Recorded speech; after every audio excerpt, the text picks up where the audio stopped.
Hello my dear student, welcome back to competitive guider channel में आप सभी का स्वागत है। आज के इस वीडियो में हम लोग देखने वाले हैं क्लास 8 का हिंदी क्रिसले का चैप्टर नंबर 4, जिसका नाम है बाल गोविंद भगत। अभी से पहले हमने चैप्टर नंबर 1, 2, 3 कर लिया है, जिसमें सभी प्रश्नों का उत्तर देखा है। आज के इस चैप्टर में बाल गोविंद भगत का भी हम लोग प्रश्न उत्तर देखेंगे, जिनके लेखक हैं राम वृक्ष बेनीपुरी जी।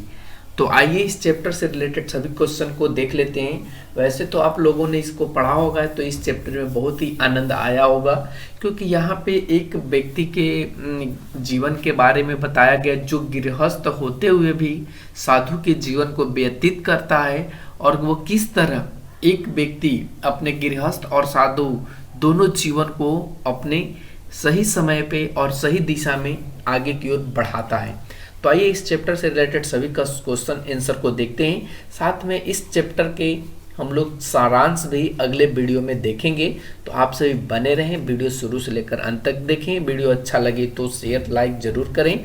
चलिए फटाफट से देखते हैं आज के इस वीडियो का क्वेश्चन आंसर। तो सबसे पहले इस चैप्टर का जो क्वेश्चन फर्स्ट है, वो कहता है कि बाल गोविंद भगत गृहस्थ थे, फिर भी उन्हें साधु क्यों कहा जाता था। गृहस्थ का मतलब होता है बच्चों एक शादीशुदा जीवन व्यतीत करना, पूरे परिवार के साथ जीवन व्यतीत करना गृहस्थ जीवन कहलाता है। तो बाल गोविंद भगत गृहस्थ थे, फिर भी उन्हें साधु क्यों कहा जाता था। तो आइए इसका उत्तर देख लेते हैं। उत्तर में हमने लिखा है कि बाल गोविंद भगत गृहस्थ बिल्कुल थे, उनका बेटा पुतोह भी था, उनका खेती बाड़ी भी था, लेकिन उनका जो रहन सहन था एक साधु जैसा था। साधु की सब परिभाषाओं में खरे भी उतरते थे, इसलिए बाल गोविंद भगत को साधु कहा जाता था। चलते क्वेश्चन नंबर 2 पे। क्वेश्चन नंबर 2 में कहा है कि भगत ने अपने बेटे की मृत्यु पर अपनी भावना किस तरह व्यक्त की है। तो आइए इसका उत्तर देख लेते हैं फटाफट से।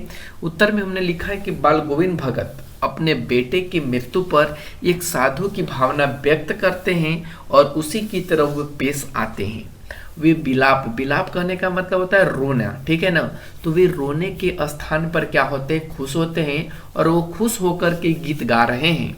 वे अपने पतोहू को भी रोने से मना करते हैं। वो कहते हैं कि रोने के स्थान पे तुम उत्सव मनाओ, और उत्सव मनाओ। जो एक गृहस्थ मनुष्य ऐसा नहीं कर सकता है कि उसके घर में किसी की मृत्यु हो जाए और वो उत्सव मनाए। चलते क्वेश्चन नंबर नेक्स्ट पे। क्वेश्चन नंबर 3 में कहा है कि पुत्र वधू द्वारा पुत्र की मुखाग्नि दिलवाना भगत के व्यक्तित्व की किस विशेषता को दर्शाता है। पुत्र वधू कहने का मतलब होता है बच्चों पुत्र की पत्नी, जिसे हम लोग बहू भी कहते हैं, और मुखाग्नि का मतलब होता है मरने के बाद जो क्रियाक्रम होता है उसमें, जिसको हम लोग दाह संस्कार जनरली कहते हैं। तो वो मुखाग्नि अपने पुतोहू से दिलवाते हैं भगत। ऐसा क्यों करते हैं जो, और ये किस व्यक्तित्व की विशेषता को दर्शाता है, ये आपको बताना है। चलिए इसका उत्तर देखते हैं। उत्तर में हमने यहाँ पे लिखा है कि भगत ने यहाँ नारियों के अधिकार एवं समानता के भाव को महत्व दिया है। भगत ने नारी और पुरुष में भेदभाव न करते हुए दोनों के गृहस्थ जीवन को सराहा है। इसी कारण बाल गोविंद भगत अपने पतोहू के द्वारा पुत्र का मुखाग्नि दिलवाते हैं, जो उनके व्यक्तित्व के सच्चाई और महानता को दर्शाता है। तो इस तरीके से हमने क्वेश्चन नंबर 3 को भी पूरा किया। चलते क्वेश्चन नंबर 4 पे। 4 में देखिए क्या बोला है। क्वेश्चन नंबर 4 में बोला है कि निम्न अनुच्छेद के आधार पर आगे दिए गए प्रश्नों का उत्तर दीजिए।